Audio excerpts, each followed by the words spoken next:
А зараз? Презентація. Клас, запускайте.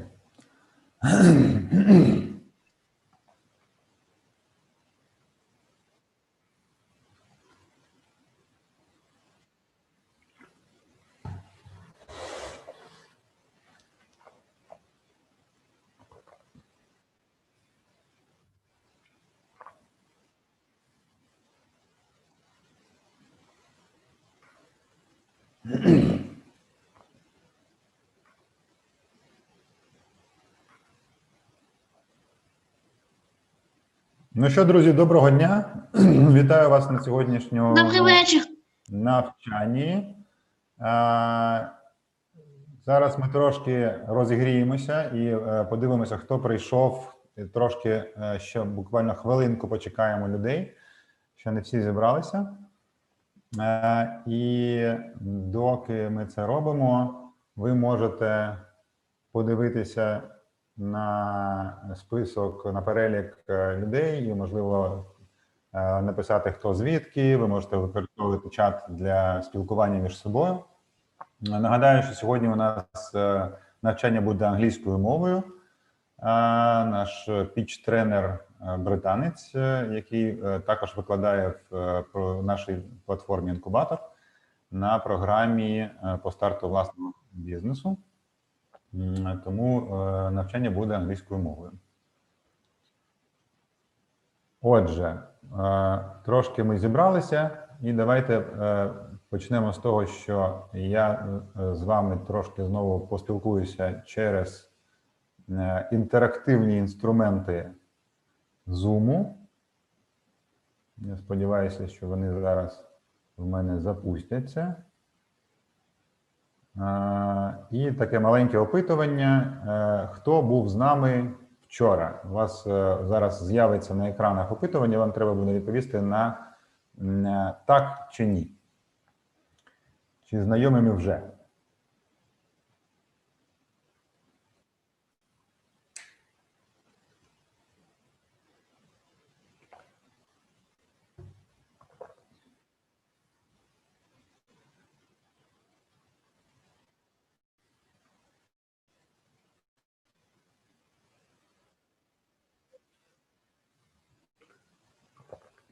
Так, 50-50 у нас зараз.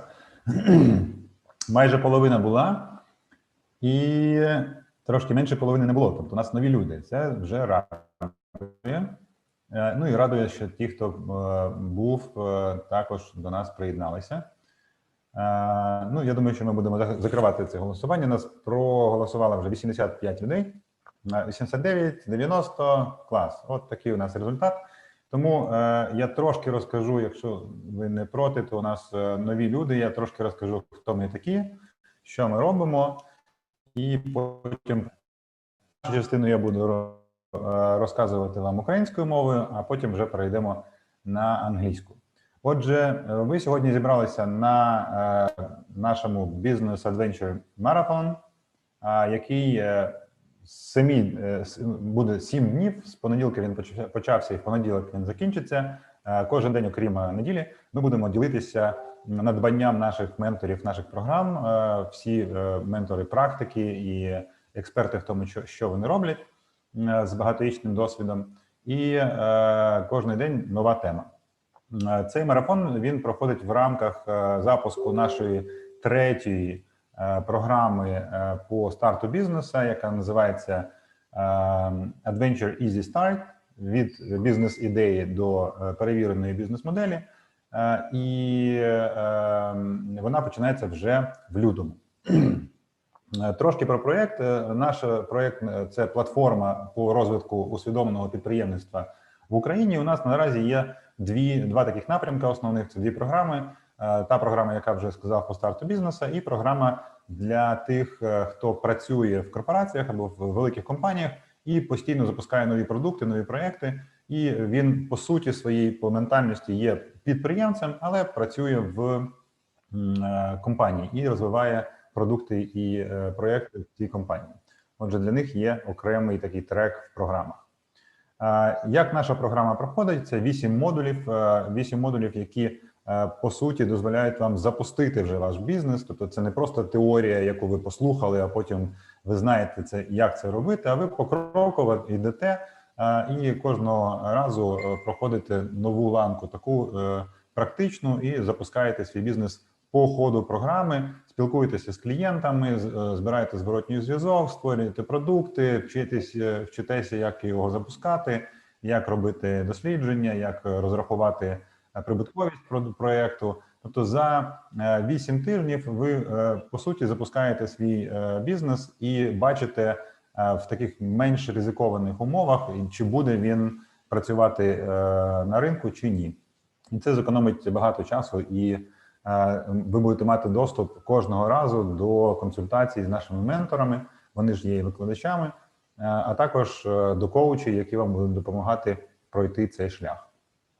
І такий приємний сюрприз для вас, для всіх, хто вже був у нас на попередніх навчаннях, вони це знають, для тих, хто новий, ви теж це дізнаєтеся. У нас ще не закінчилися свята, тому ми вам зробимо такий подаруночок. Це промокод на 20% знижки на цю програму для тих, хто пройшов наш марафон і познайомився з нашими менторами. І зараз я хочу трошки познайомитися з вами. І я зовсім забув представитися для тих, хто тільки до нас приєднався. Мене звуть Дмитро Швець, і я засновник платформи «Інкубатор». І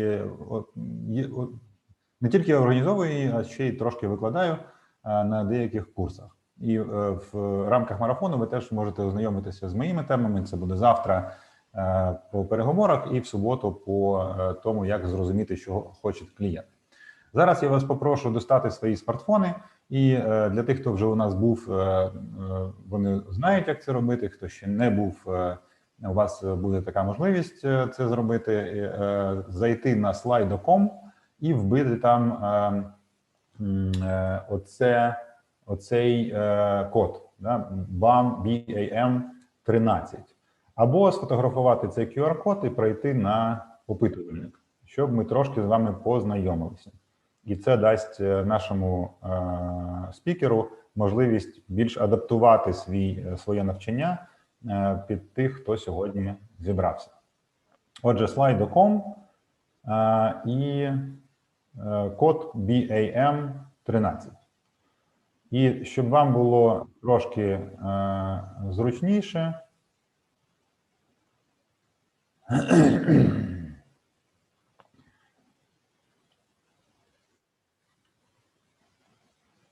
це зробити, то я вам зараз ще й надішлю цей лінк в наш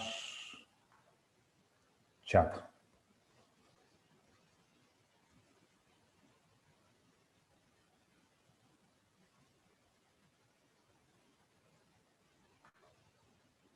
Отже, я сподіваюся, що всі зайшли, і ми стартуємо наш опитувальник, і ми дізнаємося, по-перше, звідки ми сьогодні зібралися на цьому навчанні, і трошки познайомимося.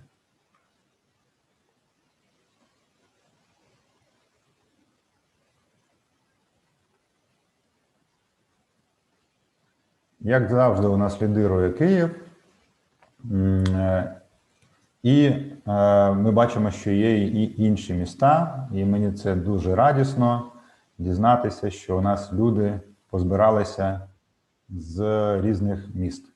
David, we are launching the poll, so you can see a bit where the people are from and what they do, and some kind of insight of our today's participants. So mainly all the people are from Kyiv, and some others are from other cities of the Ukraine. So you will now have opportunity to see people from all over the country, in the center, in the west, in the east, in the south, so in the north even, and I think that we can proceed with our poll.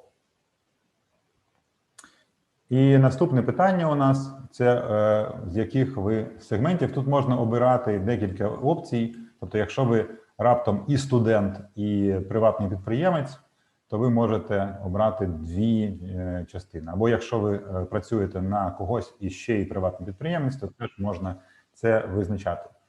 Тільки якщо ви працюєте на когось і ви оформлені як ФОП, то це не означає, що ви приватний підприємець. Тому можете не відмічати це. So we have today almost 40% of hired employees that are working for companies and 40% of students and a bit of private entrepreneurs.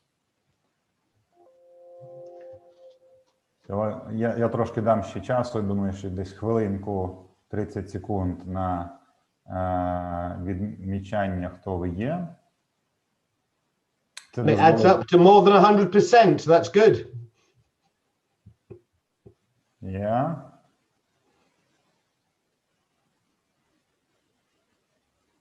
Окей. Рухаємося далі. Ще буквально, у нас порівну все. Всіх порівну, almost. Так, і трошки про ваш вік. Я тут вказав такі діапазони. How old are you? Your age? Молодіж. The youth is prevailing for now.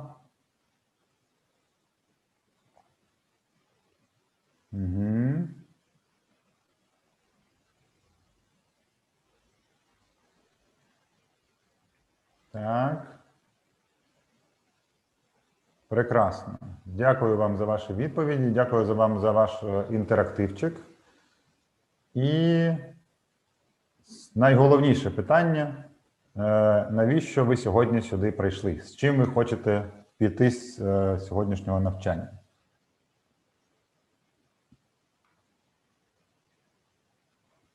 Трошки вкажіть ваші очікування.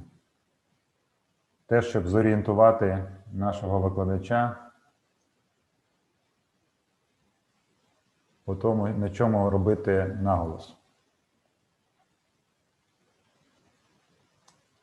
І я прошу вас писати англійською мовою, щоб Девід розумів, про що.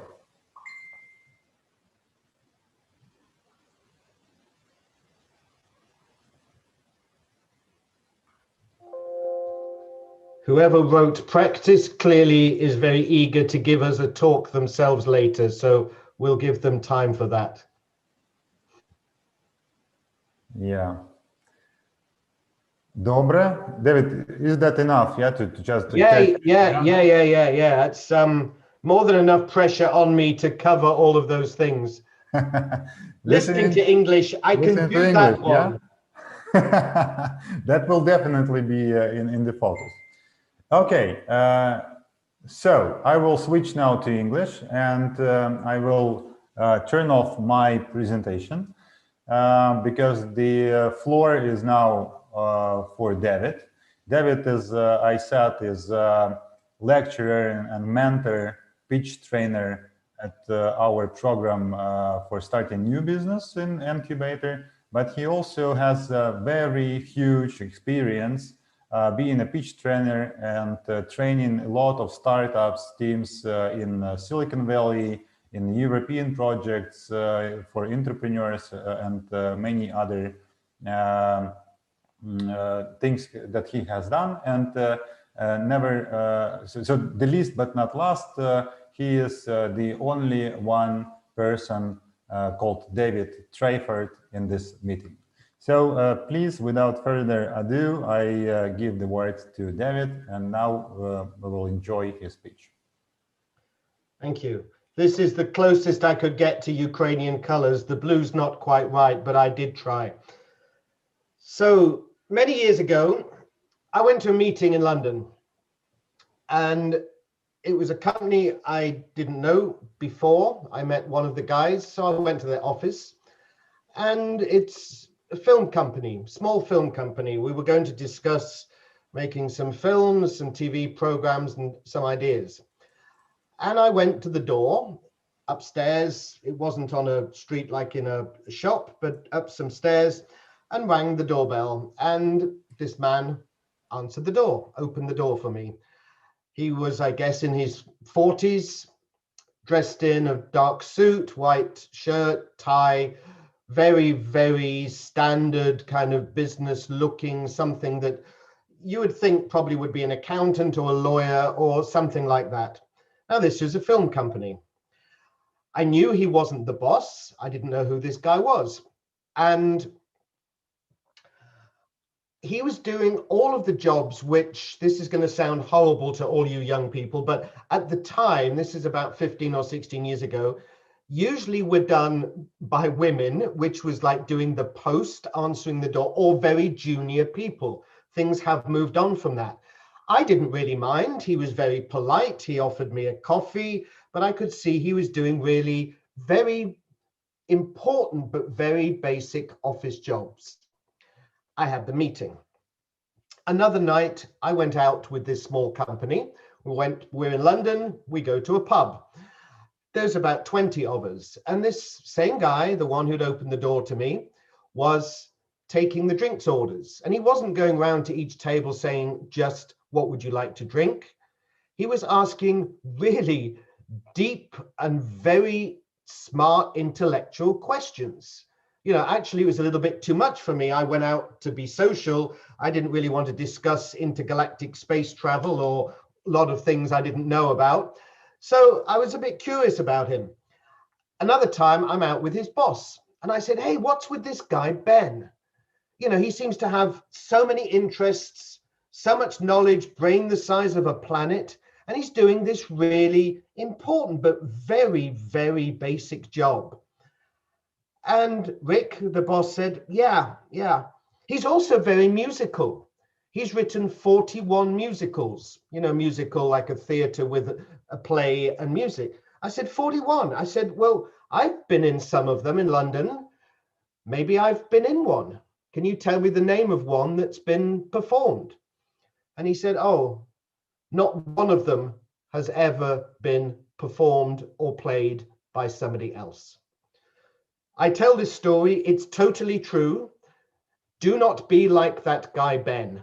Do not make things, do not have ideas and keep them to yourself.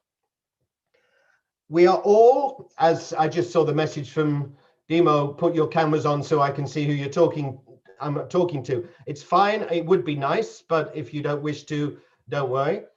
But I'm pretty sure all of you are human beings. Sometime in the near future, I will be doing this to robots, but at the moment, you're human beings. And as a human being, you are all idea factories. We've all got tons and tons and tons of ideas. Maybe every day as simple as why doesn't the bus come at the right time? Or why does that person do that? They should do this. But we are idea factories. And it then makes me wonder, where do our ideas come from? And pretty much they all come from external something. There will be a trigger, an event. You will see something, hear something, read something that will make you think of something else. And this is going to be about communication, but when I first started being involved, and I'm in Budapest, just in case you didn't know, not that it matters, but I first got involved over 10 years ago with the startup world here. Doesn't matter why, but I did. And it became very clear to me that people had some really good ideas, but really were confused in the telling of those ideas. And that's why I've called this Innovation Begins with Communication. Or is it innovations begin with communication? Did anybody spot the deliberate mistake in the Facebook advertisement? We had innovations begins with, I think. It was a little bit of a detail, which is quite important to notice. Not that particular detail, but noticing details. There's a person I'm sure you've heard of who is, at least at the moment, a bit more famous than me, somebody called Steve Jobs. And he has a phrase, a saying, which is something like, you can only make sense of the dots looking backwards. Now, what are the dots he's talking about? I would argue the dots are all those little pieces of information, all those little things that we all know, and joining those together in new and original ways is creativity. And this is how we have ideas.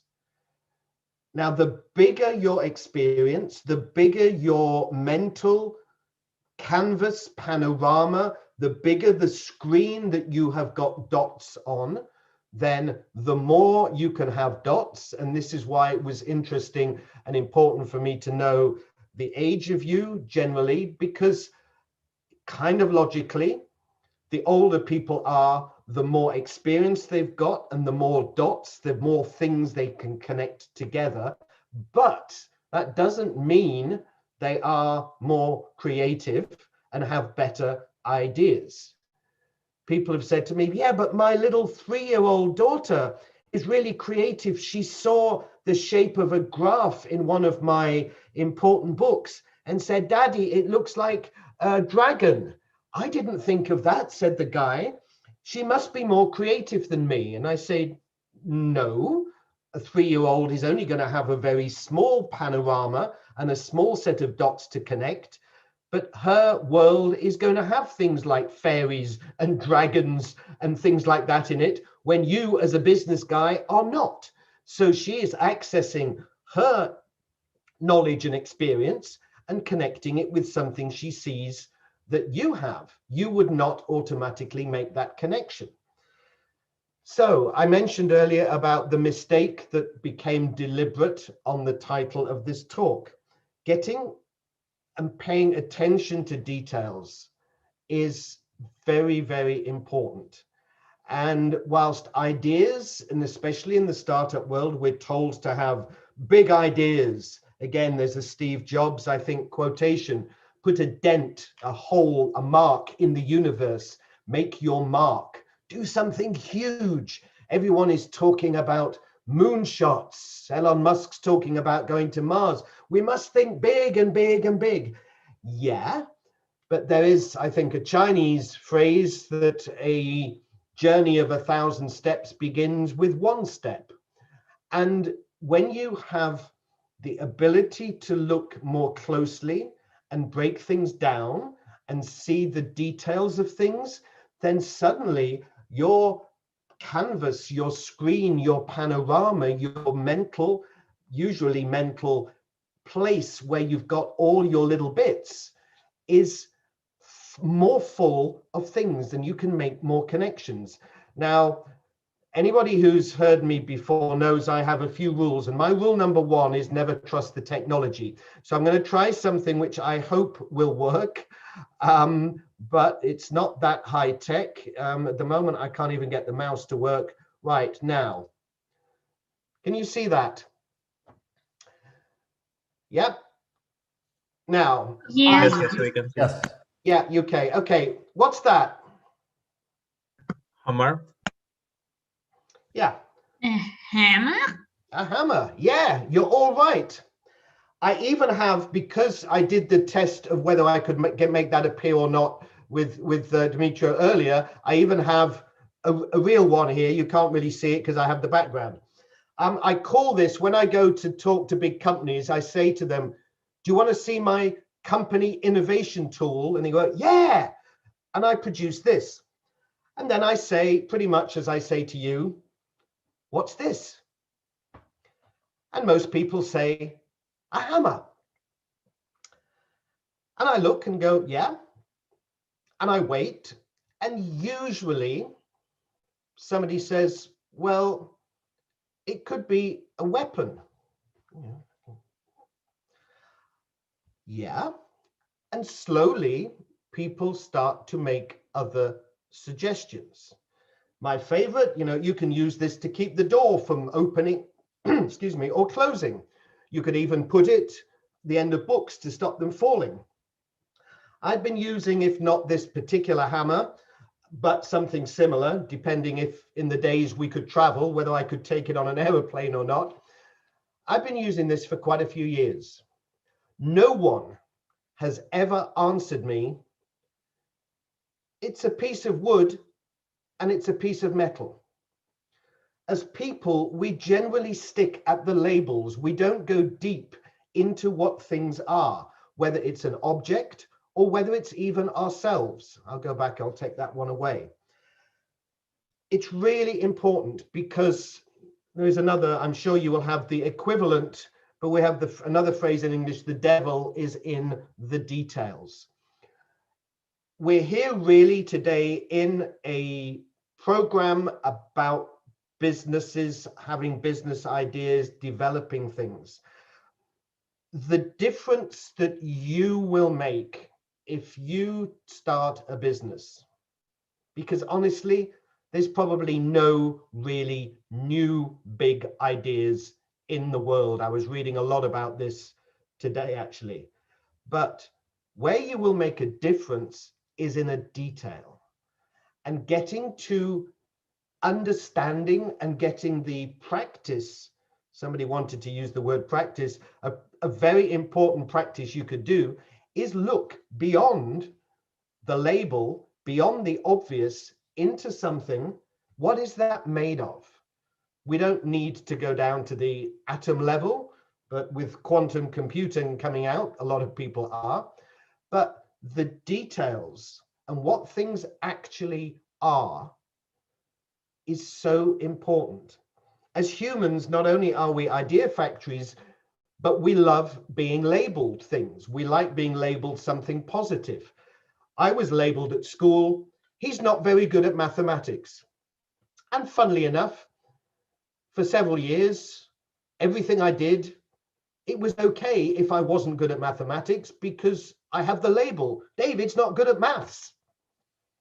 Funny, because I ended up working in banking and financial broking, and I had clients who were rocket scientists. And as Mitra knows, I've actually worked at NASA, not in the space, but labels do not have to define us. But as people, just as the label for this thing is a hammer, our labels, we want and we keep and we use them as this is what I am. If we can get into the habit of deconstructing labels and deconstructing things into what they really are, then we can start to find interesting connections. Oh, by the way, let me just go back to this for a minute. I'll let you into a big secret. This isn't a hammer. It's a picture. So, what's this got to do with innovation? A little bit. Find the detail, find the niche, find the thing that's going to make your idea different. Innovation just means something new. It doesn't mean it has to be something totally wacky and very different to achieve the same thing. But I go back to what I began saying, that we are all idea factories. Where do you get the ideas from? You get the ideas, they come into this place up here, usually, and they come from all of the inputs that come in to us, whether we're looking for them or not. And we must be communicating and telling people to do something, to start especially a business, but to start anything new, to do it on your own is so difficult. It's not impossible. If you want to write a book, that's probably best on your own, but having a partner or somebody to push you and keep checking on you is also very, very useful and very important. I don't change anything on any of my small websites without sending it to 2 or 3 people who I know will give me feedback, and it will be very cruel feedback if there's something that looks stupid or I've done something wrong. But we need that. So we need to tell people what we're thinking of, our ideas, and we need to tell them in a way that is understandable to them. I know that sounds obvious, but so many people do not. we are so full of our own ideas that we speak to people as if, many of us, as if they are us. The number of times I've said to, pretty successful, at least they've started technology businesses, and so what are you working on? I will say, oh, it's an innovative platform. And I said, stop, that means nothing already. Everybody's doing something innovative. Everybody's doing something unique. Actually, no one's doing anything that unique. So being able to think and put your ideas together in a way that is accessible, understandable to other people, and let's face it, people are different. It's another reason I wanted to know roughly the age group of you. I wasn't too surprised, but always, you would not, I think, speak to a 3-year-old the same way you would to a 43-year-old or a 23-year-old or a 53-year-old. I think when it gets to 83, maybe you speak to them the same way. It's called a computer, Grandma. Computer. But generally, we will, as people, adjust our talking, general conversations to the people that we're speaking to. And whether you are speaking to one person or 1,000 people or more, it doesn't matter, excuse me, too much. I wrote something the other day for somebody and I said, what's the difference between 1 and 2,000? Now, one of my rules, rule number 1, I mentioned to you earlier, is never trust the technology. Rule number 2 is it depends. What's the difference between 1 and 2,000? It depends. If it's your audience, the only difference is 1, and that's you.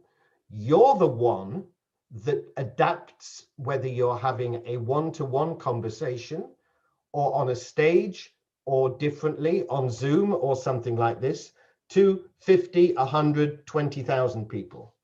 The only difference is you, and in your head, the message you deliver needs to be the same message. I did a little experiment with some students before Christmas, and I asked a simple question I'm sure you can all answer.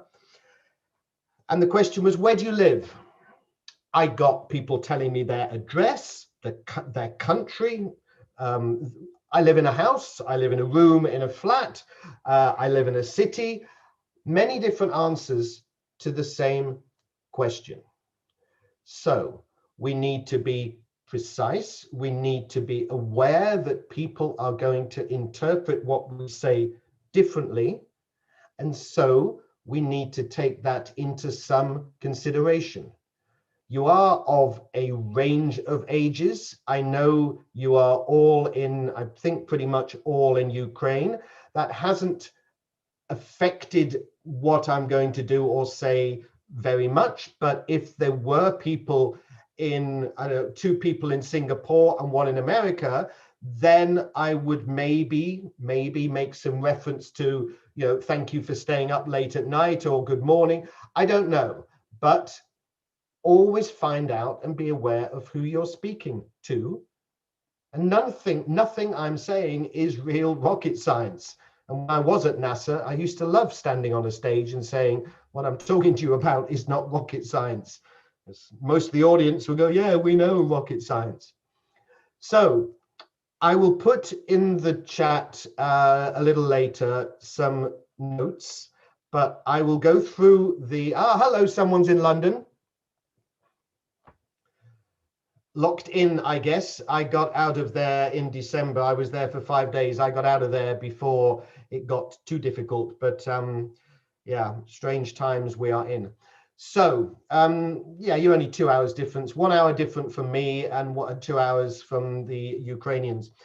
So I'll put in the chat later some notes, a PDF. I think it's now really stretched as many as 3 pages. And what I'll do now is I will run through reasonably quickly 7 topics that you need to be able to say something about when you are thinking of a business and still developing that business as well. Now, there is so much good intentions, good advice in the startup world, especially on this thing that you probably are aware of called the internet.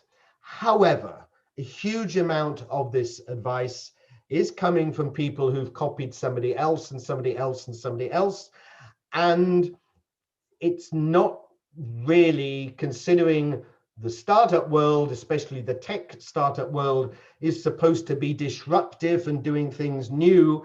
I do find it quite ironic that so many people stick to such a very boring standard way of doing things. And people will begin, there is a problem in XYZ, we've created an innovative solution, da-da-da-da-da-da-dum. There's nothing wrong with these kind of phrases, but you are all different. You will be different in your approach. You will be different for the reasons I said. You will need to be different to be a success.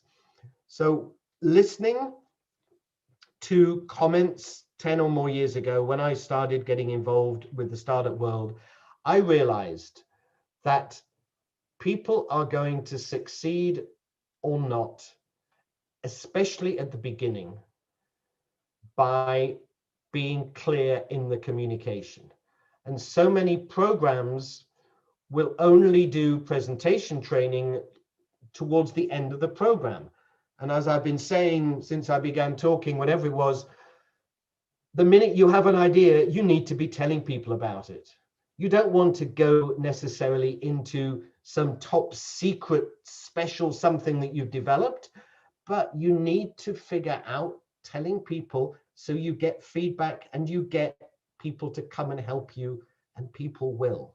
So my 7 topics, and again, these will be in the notes I will put later, are the following. And these 7 topics will cover just about everything that you need to talk about. Remembering, you won't talk about all of them every time, but these headings will give you, if you're still at the idea stage, will give you topics to investigate around the ideas that you have. I will say the next sentence so many times you'll really be fed up with it. The order now I will tell you these topics is only because it's efficient for me to tell it to you in this order. This is not. It must be the first one, then the second one, then the third one. It works logically. Otherwise, I wouldn't be using this order, but it absolutely is not how it must be, just to be clear. So when I say my first and my second, it's only for today. My first topic is the market, the opportunity. With your friends, even with me, with anybody else, you can privately talk about a problem you're going to solve. But if you're trying to make a business, you need to look at it in the context of a market. What is the opportunity in a market? And again, as I've been saying since I began talking, you need to look at the details of that market. Oh, I've got this great idea. Why don't we have an app? And then we can call people who've got cars and we don't use taxis. Yeah, that's called Uber. Oh, I don't know Uber. You need to investigate a market. Then you can see whether your idea will fit into that market. Maybe it will, maybe it won't. Then you can have a different idea or a slightly different idea. And your ideas will come from all of your other little dots on your canvas, on your panorama, when you have really thought things deeply and through at the detail level. So what's the market? The opportunity in a market. In your case, this is another reason I wanted to know countries. You have so much good tech knowledge in Ukraine. For all sorts of reasons, there's still not quite all of the apps, all of the businesses that are in other countries. It's the same here in Hungary. We don't have all the things that are in the UK in America. That's an opportunity. So, market and opportunity. The next one, this order is just for now. What is the product or service? And be clear. If it is software you are making or you're thinking of, tell the people that you're speaking to it's software. I once spent 50 minutes out of a 1-hour meeting with a team here many years ago in Budapest, and 50 minutes before they said to me, but it's software. I'd figured that out, but they were talking only about the effects of what their business was. They are working very nicely. They've got a lot of business going on. They run quizzes and promotions on social media for businesses. And they kept saying to me, we can bring more people to your website. We can get more people to check blah, blah, blah, blah, blah. And I'd figured out it was software, but just to force them to say it, I said to them, so are you planning like 100 buses full of old ladies and they put paper through people's doors to advertise? They went, no, it's software, you idiot. Be clear what your product or service is. Never, ever assume. Never assume people understand you. Maybe you've heard of a phrase we use in English a lot. Never assume, because it makes an ass out of you and me. Assume. So never assume. Be clear. There are many versions of a quotation. If it's English, we say it's Winston Churchill. The Americans say it was Mark Twain. I think originally it was a French guy, Blaise Pascal, who said something like, if I had more time, I would have written less. The time you spend getting your ideas into the core things, the better. So, market opportunity in a market. What is the product or service? And again, this order is only for now. My third one for now is the team. Why can you do this? Why can you make this product that's going to go into this market? Why can you have this idea for this service that's going to fill that opportunity? You may be the under 12 underwater pizza delivery champion of Lviv, but that's not really relevant if you're planning something to do with medicine. It shows that you have some initiative, but what is relevant? Why can you do this? There's lots of writing that investors buy teams much more than they buy the product or the service. It's a big matter of discussion, but let's face it, we can have the best idea between us here tonight.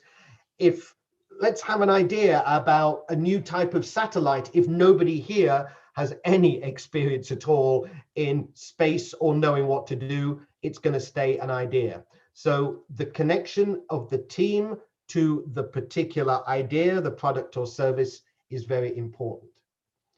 My next topic is, where are you now?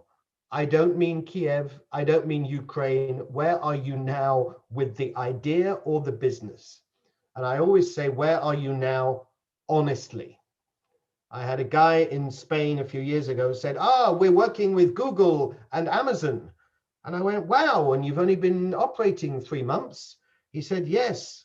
And when I pushed him a little bit, he was using Amazon Web Services, their cloud company, and Google AdWords. So he actually was a customer of Google and Amazon. He wasn't a partner as he was suggesting. So where are you now honestly? And people buy, and I mean literally buy, ideas.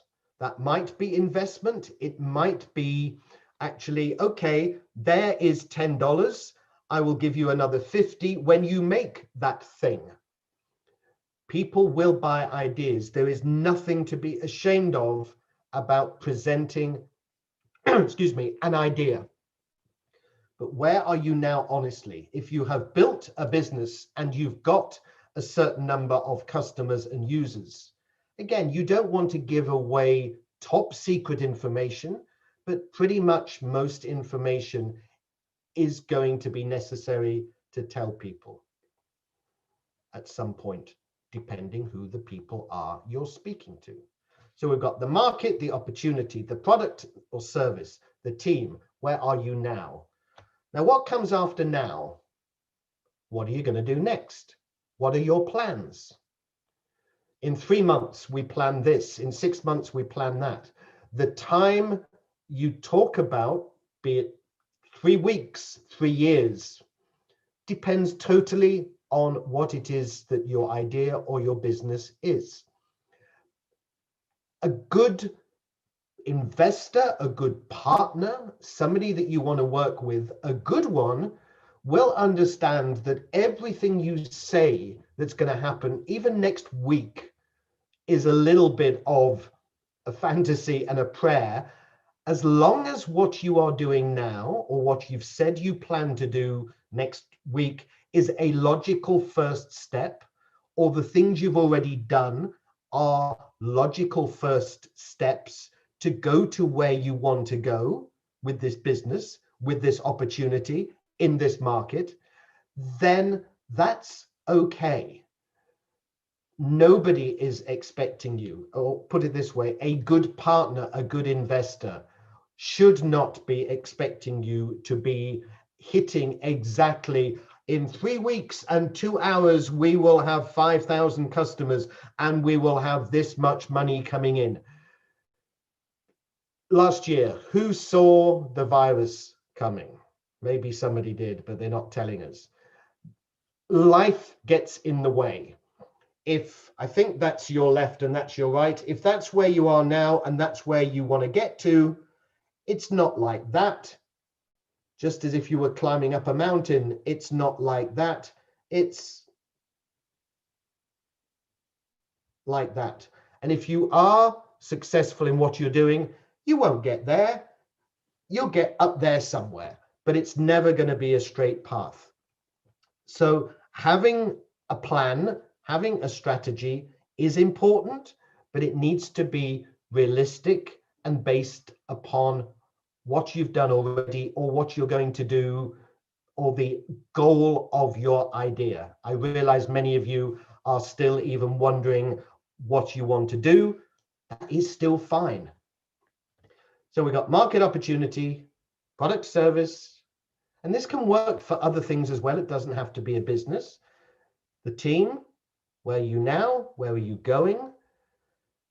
If you're looking at a business, and it's another reason why I say to people, really study the market, is who is doing what you are planning to do now, which is a complicated way of saying, are there competitors? How do people deal with this now? You know, the best place to open a restaurant? I ask this many times and I get all sorts of answers. You know, Vienna, Paris, Cresciatic. No, it doesn't matter. That the best place to open a restaurant is next to another restaurant. Competitors are good. You need to be doing something a little bit different, but if there's absolutely nobody doing anything similar to what you are planning, you should really be cautious and think why. Has this been tried before and everybody's failed? And this again comes back to why I say at the beginning, look at the market.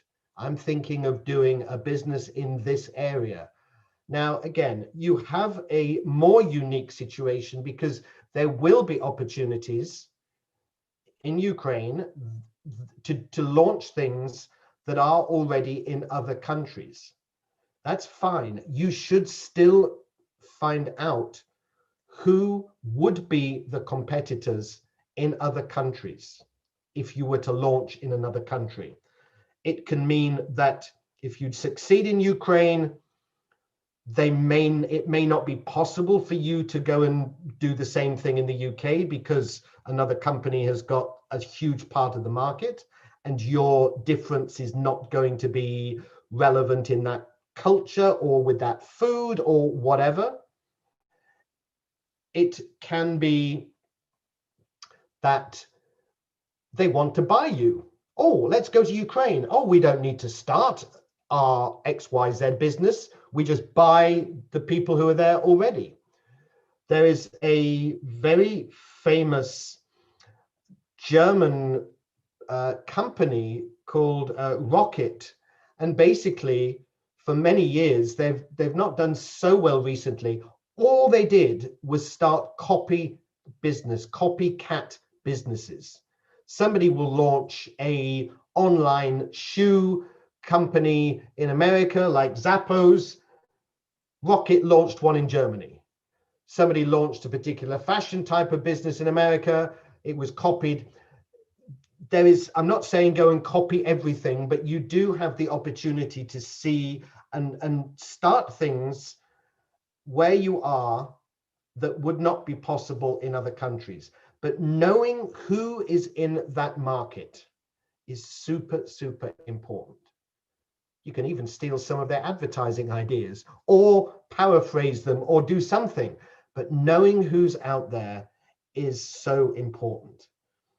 A few years ago, I was in Vienna and we were doing a rehearsal for some investors' presentations the next day. And this guy stood up and he was explaining he'd built, okay, this I'll hold up. This is just a normal glass, but imagine this is something about this size. And he said, and he finished by saying, we are the only people in the world making clean water for Africa using this method, and very proud of this. Remember, this was in a practice. It was not in front of the 2,500 people he was going to speak to the next day. He said, we're the only people in the world doing that. And I said to him, no, you're not. And he went, huh? Now, there is nothing that you would find online or anything about me that would tell you I knew anything about what he was talking about. It was only because, and this is what I told him, I'd just come back from America. I was at Santa Clara University. They had 20 startups. 8 were doing clean water. 4 were using exactly the method that you are. And he went, I said, but it's okay. And it took a while for me to get through to him, it's okay. But I said, do not say you are the only people doing this, because A, you're not, and B, it shows you don't know the competitors and you don't know the market. And if he were to stand on the stage the next day in front of 2,500 people and somebody asked the question that I asked, or basically said, no, you're not, you're wrong, it totally destroys all the other things he's saying. My last topic, remember, this order is only for now, and all of these are in the notes, it's even briefer than I'm saying now, is possibly a big, big, big one. It's money, it's finance, it's that thing that we make a business for, value. That same event in Vienna, the next year, I'll hold up a different object. It was about this size. This is a laser pointer, but the girl who won the competition, she said, we make these for $15. We sell them for $99. That is a very powerful statement. She said, we only need some money now because we have so many orders. We need to buy the materials to make their device. This is now 9 years, 10 years later, and it's successful. It still is, like a necklace with a sensor in it for pregnant, well, usually always women, pregnant women, and it detects the health of the mother and the baby that's being developed. And that was a very powerful statement.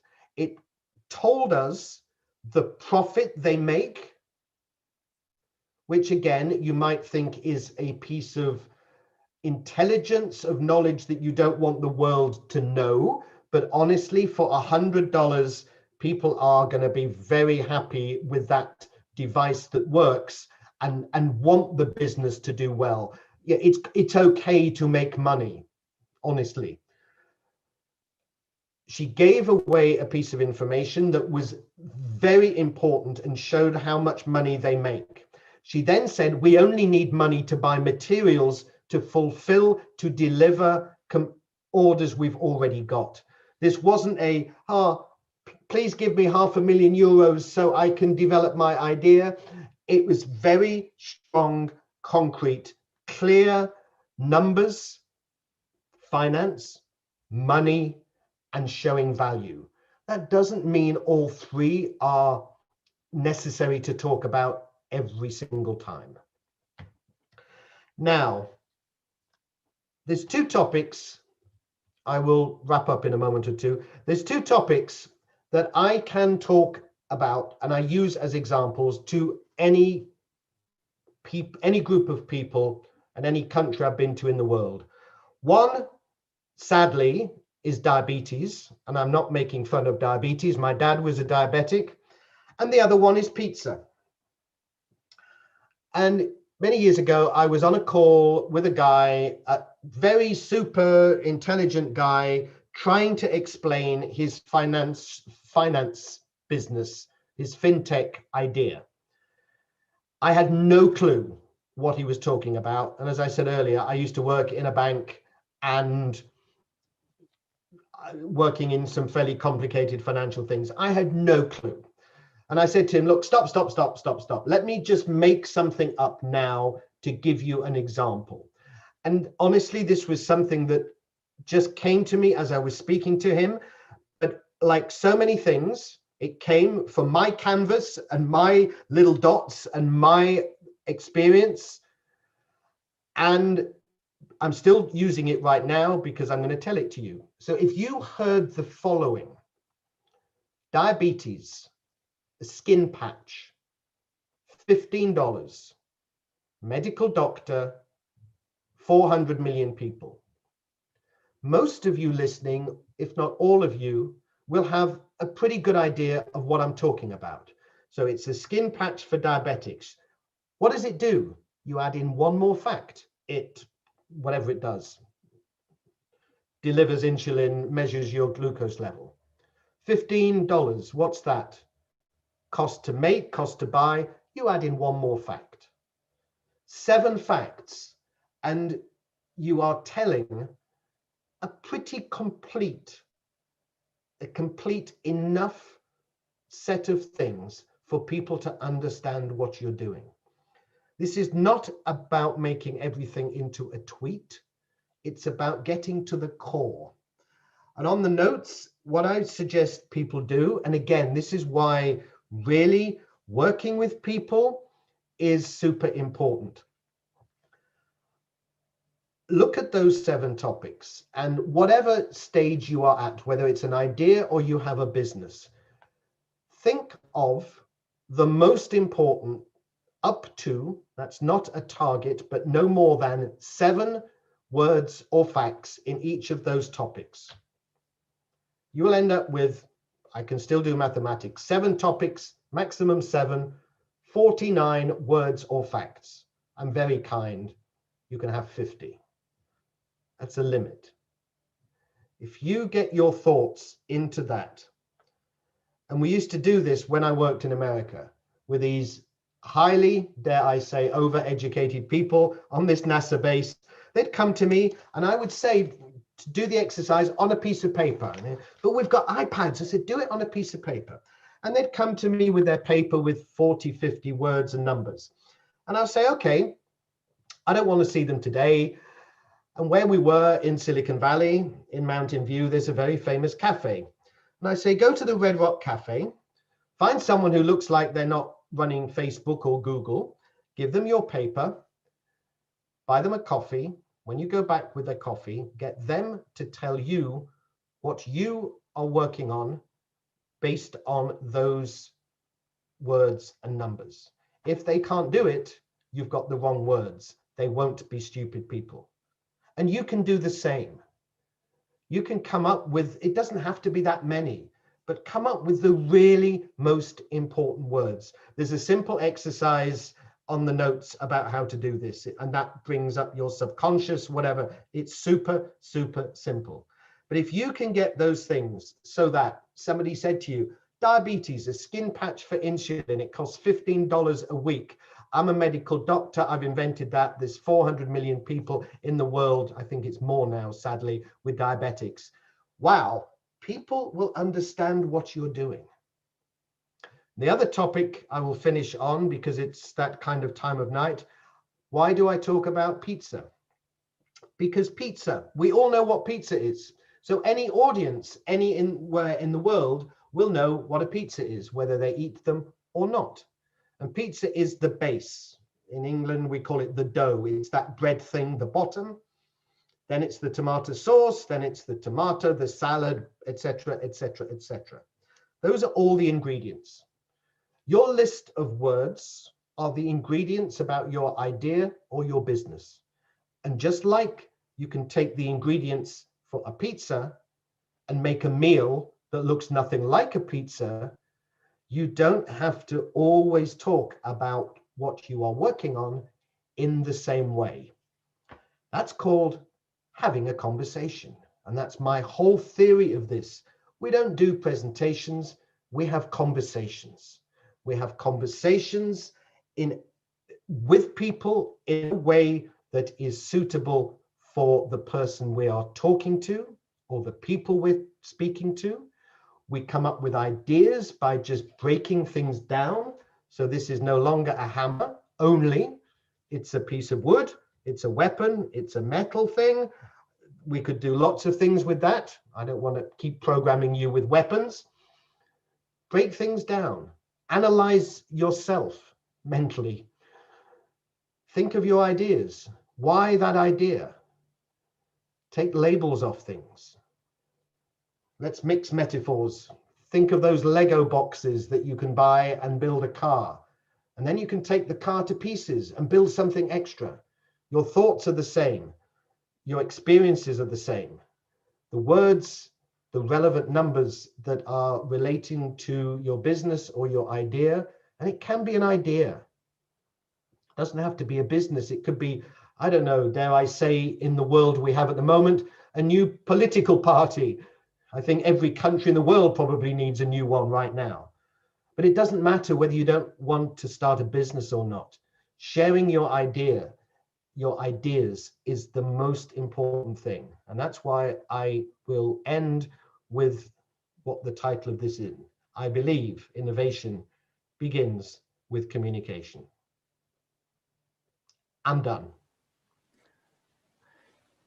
Thank you, David, for the speech. And as always, this is so inspiring to communicate and to share the ideas. I already want to share more ideas to everybody.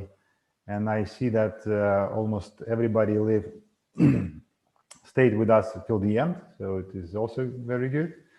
I have to ask everybody to fill in the form. I will now send you the link into chat. This is feedback form. There is only one question for obligatory required. So other questions are up to you to answer. Please help us to be better and leave your feedback. And now I think that we have several minutes for Q&A.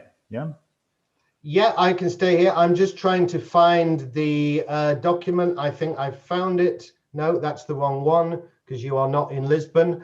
Okay, this is last year's version of my notes, but I'm not really going to change anything other than the date and the copyright. So there is a PDF in the chat, which you can all access and use. It's the notes for what I said.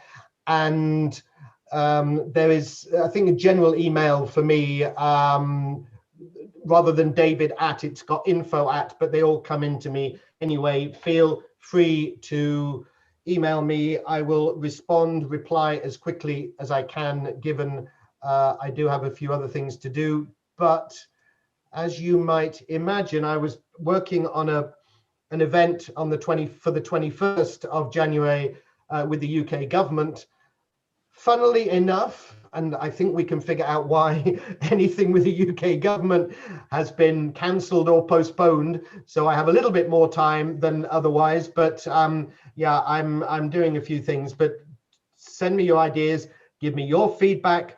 Those notes, I do evolve a little bit every year. I just know it works. But yeah, I can take questions. Am I supposed to read the chat of questions? I hate doing this. A few thank yous. There is no questions in the chat, so there are not too many of us. So feel free if you have questions about how to make pitches, how to communicate your ideas, how to make a public speaking. Feel free to ask your questions. Just unmute yourself and ask in the live, so you can do that. Luba's asked, how can I find you? There is an email on the bottom of the notes. That should be fine. If that for some reason doesn't appear, whatever, I'm sure our host today will happily connect us. Yeah, just something, because you went just then into that topic of public speaking, and there's a crazy book, crazy because of the title, but it's very true because the situation is crazy. And the book is called "And Death Came Third," and it was in a survey of people, and people were saying they were more scared of speaking in public, and then something else, I forget what the second one was, than dying. Now this is crazy. And this is why I made that point earlier. What's the difference between one person and 2,000 people? And when it is about speaking, the answer is you. It's how you deal with these things. You know, we as people are programmed to move away from pain, if not towards pleasure, but away from pain. And when we are, what do we do when we are nervous about anything? We go forward in time in our head. We see ourselves doing something and making a mistake in our head. We feel bad in our head. And because it's in our head, we don't want to do it. And we programmed ourselves to fail. I used to host stand-up comedy. It wasn't a plan. It was something that somebody basically gave me a microphone one night and said, we don't have a host, you're doing it. And this then became a regular thing. And comedians could do tours of Europe, of the world, as long as their comedy doesn't appear on YouTube or TV, they can say the same things many, many, many times. I would have the same audiences every month, pretty close to the same audiences. I was the one who had to say something original. I didn't have to be very, very funny, but I couldn't also be, and next we have John. John is very funny. John comes from the, you know, it had to be something that is at least a bit friendly. And I came up with this model of what's happened in this particular city, because we used to do this in a few places. What's happened since the last time we were here that I could make fun of or make a joke about. And I would leave my introductions to the very last moment, 2 or 3 hours before we did the show. And I would sit, and if it was here in Budapest, I'd be in the chair here in the other room. I would see myself on the stage with an audience, trying out the things I was thinking of. And did my audience always laugh? No, my own audience that's in my head sometimes didn't laugh. Sometimes they laughed, and I tried it with a real audience and they didn't laugh. But hey, I'm still here. So it's how we program ourselves. And if we have the content right, that's why I really emphasize, it doesn't matter. You want to do a TED Talk. A TED Talk will be a name, there'll be a theme for the TED Talk. It won't just be TEDx Kiev. They will always give you some kind of theme. And then you will have your topic inside that theme. And exactly the same as I was saying for the startup presentations, choose probably not so many as 7, but 3, maximum 5 topics that you will say, points, arguments inside your talk that fits into the theme of the day. Again, it's thinking who's the audience. And you only need 3 to 5 words or facts in each of your 3 to 5 topics. You can do a TED talk knowing 15 or 20 things, because then you join it together in the way that you feel on the day. And it gives you, when you learn a script, you are so focused on that script. I would hate to stand on a stage and do a play or recite a poem, because it's so much pressure to get it absolutely right. And if it's some famous work of art, then there will be these fanatical people, you didn't pronounce that word exactly correctly. But if you are able to get a message across in the way that you feel, doesn't mean if you're sad, you do it really sadly, but in a way that is appropriate, then it's enjoyable. Do you think I've enjoyed doing this or not? Of course I have. I wouldn't do it if I didn't. We make our own barriers. I have never read the biography of a successful sports person who doesn't do, is too many negatives here. Every famous successful sports person, Usain Bolt, he's the fastest person, okay, he's a man, fastest man in the world running still. He can run 100 meters in what, 9.6, 9.8 seconds. 9.8 seconds. It's just probably gone in the time that I started talking about his name. He will break down every single movement of his arms, his feet, his head, the feeling of his toes in his shoes when he's before he's even running. And he will run that race in his head hundreds, if not thousands of times, more times than he will on the track. Do you think when he runs that race in his head, he ever comes second? He will always win. So public speaking is actually easy when we reframe it. And it comes back to what I said earlier, which is taking the label off and looking at what actually is going on. Now, were there some questions? I saw some messages. How to get rid of that when to enter public and get nervous as a okay. It's funny. I watched a recording of me from last year. I was introducing a live event. I even kind of did a little half then, and I'm trying to fight it. It's not such a big issue. Since I saw myself doing it, I was surprised. I was actually very shocked. In fairness to me, this was a very complicated, I was physically in France.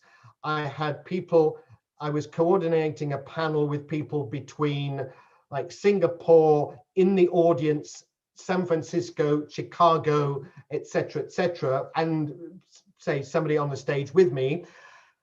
I was shocked I did because I didn't think I did. Since then, this has been massively on my radar, and it is incredible how really good, or people we think are good speakers, actually do it. I wouldn't worry too much about it unless it is a really every second word is But you can make pauses, as I'm doing now, and it's not such a big deal. The context is everything. I wonder whether you'll get this kind of jokey line, but timing is everything. Timing is everything.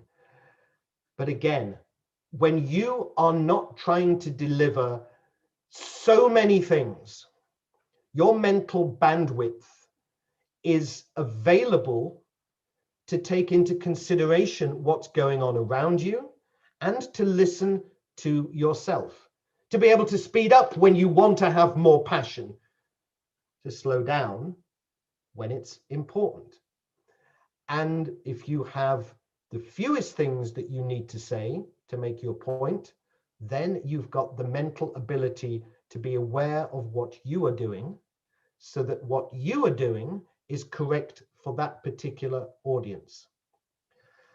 What if combined listening to music and writing script? I think it's more inspiring. Yeah, it works for some people. Hey, I earned. There is a guy I met, actually, the place that I keep talking about in America, and I can't remember. I know his name is Will, as in Will Smith, but it wasn't Will Smith. He was in a very famous 1980s, 1990s UK music band, and he basically came up with his brain training program with music. And I know a lot of people who think this is fantastic. I've tried it. I find it so annoying. And I emphasize, I know a lot of people who think this is really good. The particular type of music he chooses creates it, he said, the right kind of brain waves to be creative, etc., etc. Now, if we were in another part of this flat, which of course we're not, you would see I have a piano and I play the piano. It's the same reason why I don't listen to music when I'm doing things and I don't have the radio on, because it comes back to me joining the dots. I will hear something and think, oh, I must learn how to play that, or, oh, I can play that. I've not played it for 5 years. To me, it's a distraction, but that's just for me. Again, we can program ourselves far more than we think we can. We don't always need those external stimuli, though if something like music is one that's useful for you, then fine. Yeah, sometimes people get annoyed when they listen to music. Yeah, I don't get annoyed, I just get distracted. You know, it's like, oh, I've got that music. Oh yeah, and I'm away in the other room. The piano is very useful for me when I am too long sitting here and I want to do something else, but I know if I sit in the chair, I'll fall asleep. So I'll go and sit at the piano and I'll just play, and it just takes me over that little hump. Oh, okay, I'm sorry. What for? Yeah, never mind.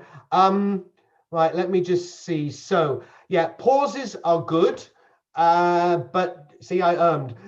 But you have to have control of what you are saying. I don't want to tell people how to work. My experience of both myself and many other people is if you feel, let's say you're going to give a talk about anything and you feel you want to write all the script out, then do it. But I really would suggest you then highlight, and I will explain what I mean by highlight in a second. Again, the most important words or numbers, and highlight them in the following way. If you do this on some device, when you come to a really key word, something you've got to say, don't mark it with red or big letters or anything like that. Leave it with a big space before it and after it. We read and we are used to seeing white space, pauses in writing.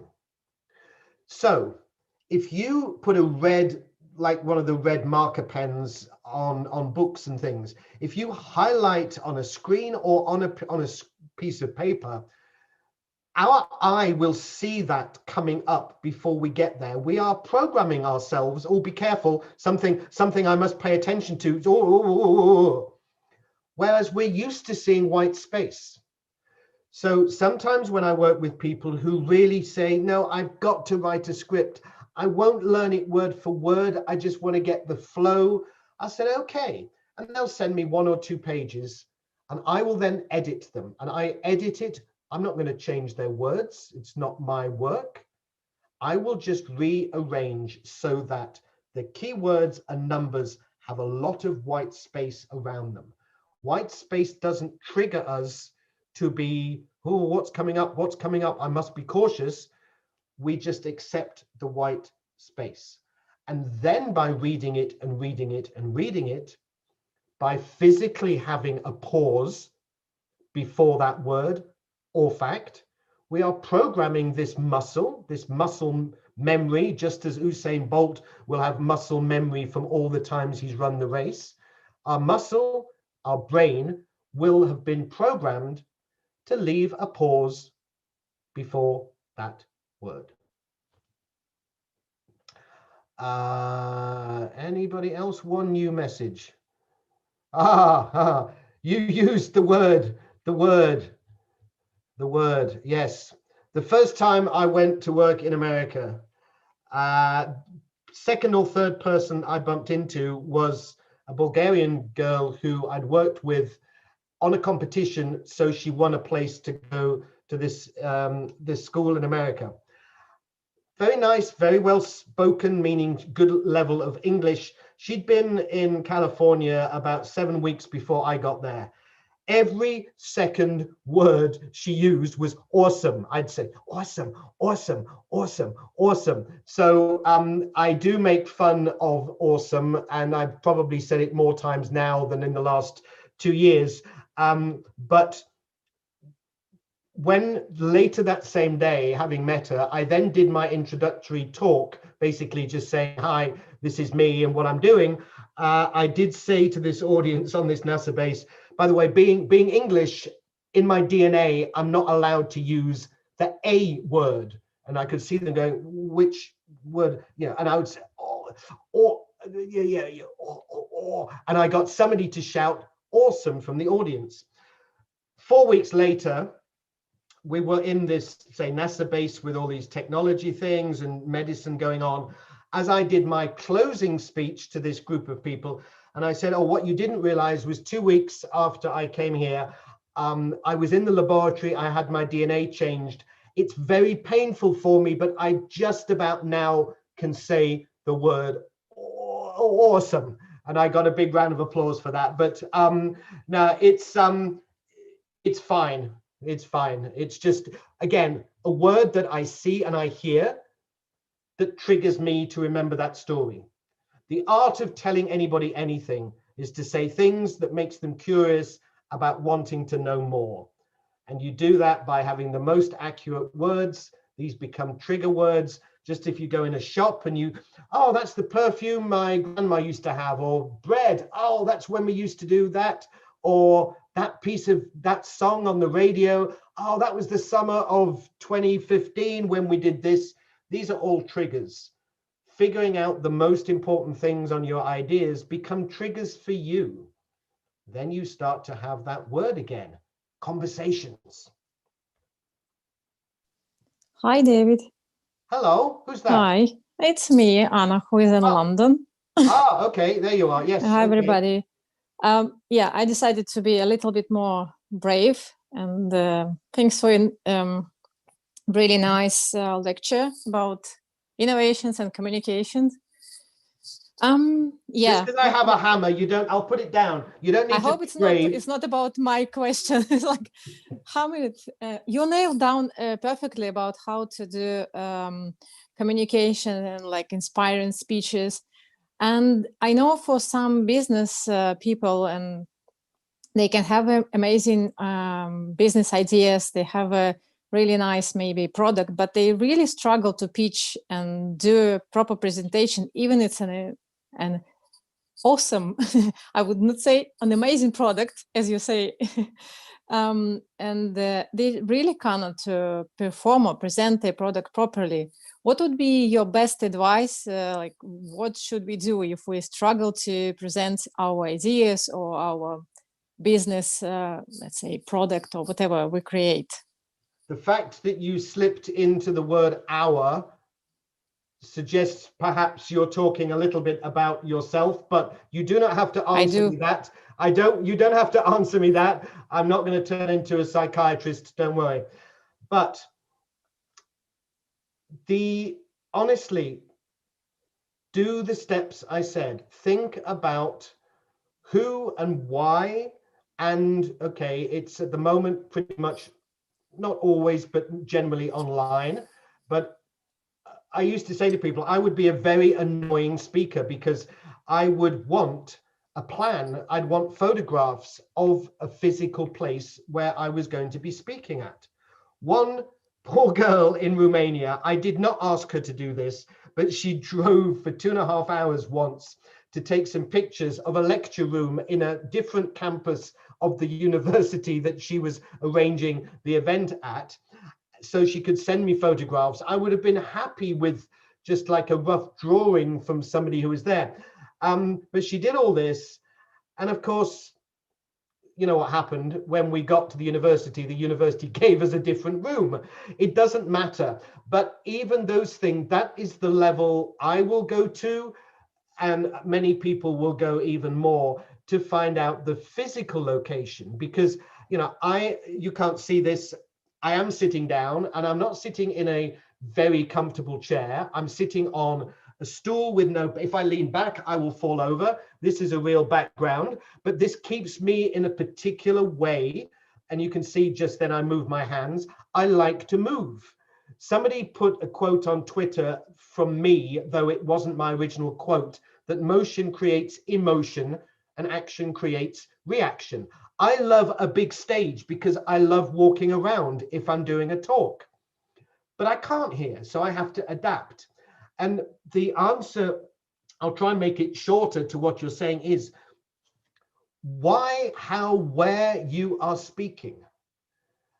What is it you're going to say? And if you've done anything at all, and any of you in the startup world, you may have heard of the lean startup method and something called an MVP, which in that world means a minimal viable product. Make something simple to test.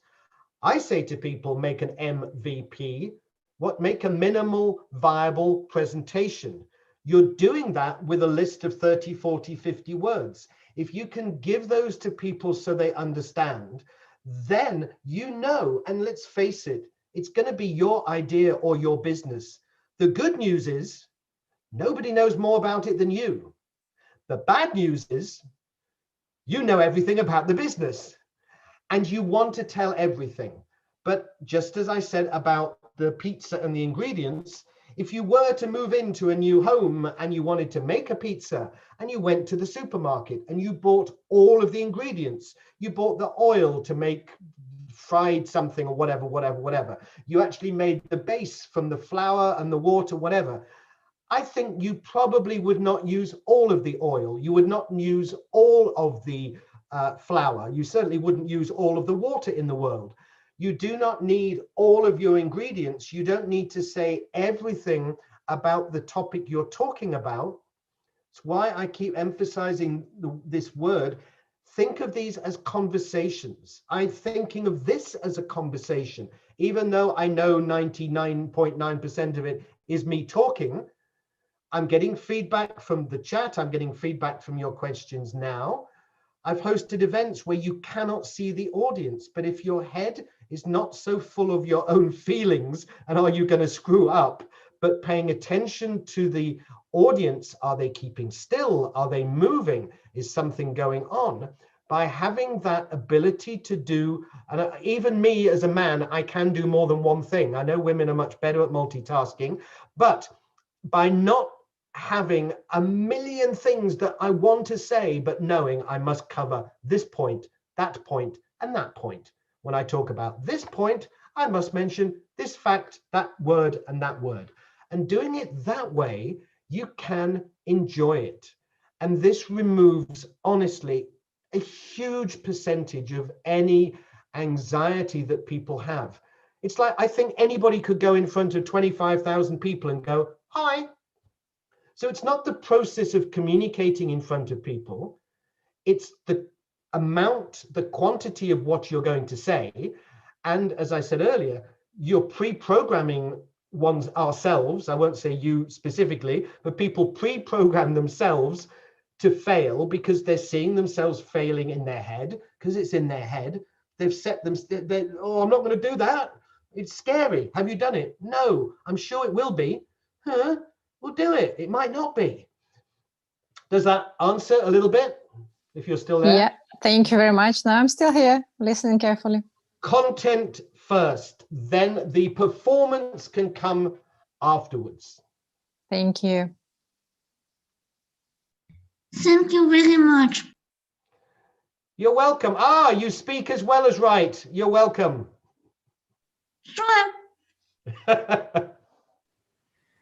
Okay, so I think that we are done now with the time. If you hear me now, yeah. Yeah. I thank David for the perfect speech as always, and I thank to brave ones who asked their questions to David. What's this? That's a hammer, but also it is a piece of wood and metal, as you said on the beginning of your speech, Mr. David. Well done. Well remembered. Yeah. And think Yeah. of everything like that. And the picture at your back. Yeah. And it's actually a picture. Yeah. Yeah. Good. So at this moment, I would like to thank everybody and finish our today's learning. For those who are interested in more deep understanding how to start a startup, you're welcome to go to our landing page, and register for our program, where David is also teaching us how to make your pitches and how to attract and pitch your cases to investors as well. So thank you again and have a nice evening. Yeah. Hope to see you again. Yeah. Bye, everybody. Have a nice evening. Bye. See you soon. See you again. I haven't seen you yet, but maybe one day. Sure. Bye-bye.